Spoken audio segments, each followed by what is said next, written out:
नमस्कार बंधुरा मुर्शिदाबाद किचेने आपनादेर सकलके स्वागत जानाई। आजकेर रेसिपि घरोया पद्धतिते बाघार माछेर तेल झाल। এই মাছটা আমাদের ভাগীরথী নদীতে পাওয়া যায়। আর এই মাছটা অনেকে চেনেন না বা অনেকে খাননি, তারা আমার এই রেসিপিটা ফলো করুন এবং আমার চ্যানেলটিকে সাবস্ক্রাইব করে আমার পাশে থাকুন। তো বন্ধুরা, এবার বাঘার মাছটা দাদিমা কেটে নিচ্ছে। দেখতেই পাচ্ছেন বাঘার মাছটা দেখতে কত সুন্দর আর কত বড় বড় সুর। এই মাছের আঁশটা খুবই শক্ত এবং পাখনাগুলোও শক্ত। আপনারা সাবধানে কেটে নেবেন। দাদিমাও মাছটা সাবধানে কেটে নিচ্ছে, আপনারাও এভাবে কেটে নেবেন। এই মাছটা অনেক বড় হয়, তো আমরা এখানে 600 মতো নিয়ে নিয়েছি। তো দাদিমা মাছগুলো পিস পিস করে কেটে নিচ্ছে। তো এমন অনেক বন্ধুই আছেন যারা মাছ কাটতে জানেন না, তারাও এখান থেকে মাছ কাটা শিখে ফেলতে পারবেন। এবং যারা নতুন বিয়ে করেছেন, মাছ কাটা জানেন না বা রান্না জানেন না, তারাও আমার এই রেসিপিটা ফলো করে শিখে ফেলতে পারবেন। তো আসুন তাহলে আমি রেসিপিটা শুরু করি। এবার দাদিমা লেজটা কেটে নিচ্ছে, তারপর মাথাটাকে ভালোভাবে কেটে নেবে। এবার আমি মাছগুলো ভালো করে ধুয়ে নেব, ধুয়ে রেসিপিটা শুরু করব।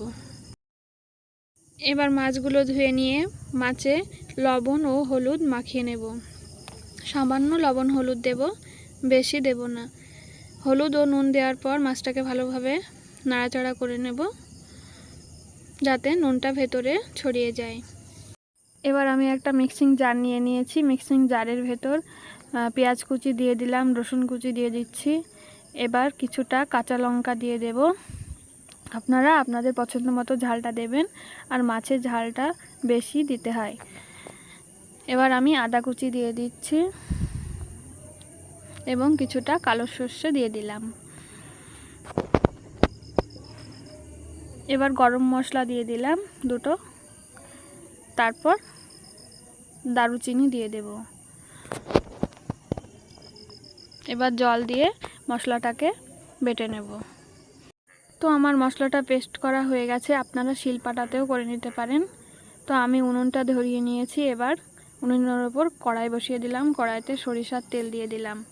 আমি মাছটা সরিষার তেল দিয়েই রান্না করব। তো মাছগুলো একে একে সব তেলের মধ্যে দিয়ে দিচ্ছি।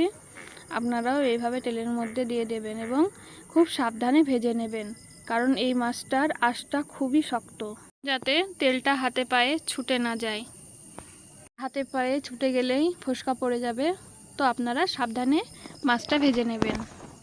এই টিপসটা যারা নতুন বিয়ে করেছেন তাদের জন্য খুবই জরুরি। তার জন্য আমি ঢাকনা দিয়ে ঢেকে দিলাম, যাতে তেলটা আমার গায়ে ছড়িয়ে না পড়ে। এবার আমি মাছের এক পিঠ উল্টিয়ে নিচ্ছি।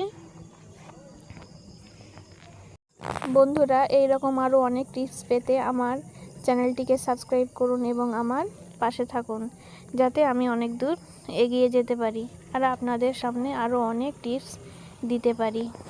এবার মাছগুলো ভেজে নিয়ে আমি একটা পাত্রে তুলে নিলাম। তারপর বাকি মাছগুলো আবারও তেলের মধ্যে পরপর দিয়ে ভেজে নেব।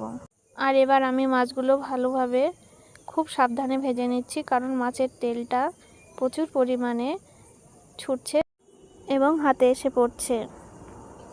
তার জন্য আমি বেশি ভাজছি না। এবার আমি ওই তেলের ওপর একটা তেজপাতা দিয়ে দিয়েছি আর পেঁয়াজ কুচি দিয়ে দিলাম। এবার বেটে রাখা মশলাটা দিয়ে দিলাম, ভালো করে নাড়াচাড়া করে নিচ্ছি। এবার লবণ দিয়ে দিলাম পরিমাণ মতো। এবার হলুদ দিয়ে দিচ্ছি, ধনে ও জিরে গুঁড়ো দিয়ে দিলাম। এবার আমি রঙের জন্য একটু লঙ্কার গুঁড়ো দিয়ে দিলাম। এবার একটু জল দিয়ে মশলাটাকে ভালোভাবে কষে নেব, যাতে মশলার কাঁচা গন্ধ না থাকে। বন্ধুরা, আমি এখানে আপনাদের একটা নতুন টিপস বলে দিচ্ছি। মশলাটা জল দিয়ে কষে নিলে তেলের পরিমাণটা একটু কম লাগে। আপনারা যারা তেল কম খান তারা এইভাবে মশলা কষে নেবেন। এবার সব মাছগুলো দিয়ে ভালো করে মশলাটা কষে নিচ্ছি। আমার মশলাটা কষানো প্রায় শেষের মধ্যেই। এবার আমি জল দিয়ে দেব। জল বেশি দেব না, কারণ মাছে বেশি ঝোল রাখলে মাছটা ততটা টেস্টি হয় না, তার জন্য আমি কম জল দিয়ে দিলাম। এবার সামান্য চিনি দিয়ে মাছটা আমি ভাজা জিরে গুঁড়ো দিয়ে নামিয়ে নিলাম। তো বন্ধুরা, আমার মাছের তেল ঝালটা কত লোভনীয় হয়েছে আপনারা দেখতেই পাচ্ছেন। ভিডিওটা আমি এখানেই শেষ করছি। আপনারা ভালো থাকবেন, সুস্থ থাকবেন, ধন্যবাদ।